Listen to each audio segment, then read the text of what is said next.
Good afternoon. My name is Bill Turner. I'm with the Emergency Management Accreditation Program known as EMAP, a volunteer assessor that spent the week here with Turks and Caicos Island Department of Disaster Management and Emergencies to work with them to build their crisis communications plan.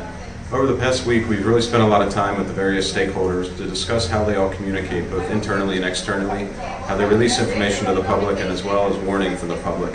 We spent 2 days really focusing on what the stakeholders already do and have in place to identify some gaps and to begin to build that plan. And then from there, we held today on Friday a tabletop exercise that allowed us to simulate a hurricane and tsunami scenario, which was very appropriate given it's Tsunami Awareness Week.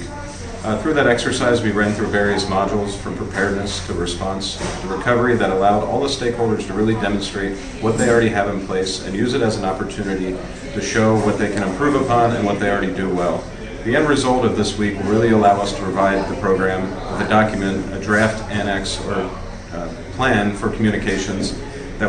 allow them to build and enhance their communications during emergencies, as mentioned before, not only internally but with the public as well as warning of the public. So our hope was, and I think we were very successful as demonstrated by the turnout, the huge turnout of all the stakeholders and agencies that showed up day after day this week and really dove right in to give us the data we needed and then to run through the exercise, meet all their objectives, and really participate, not fight the scenario, but to get in there and do their best at the exercise was truly demonstrated. The commitment here shows that everybody at the table is willing to work together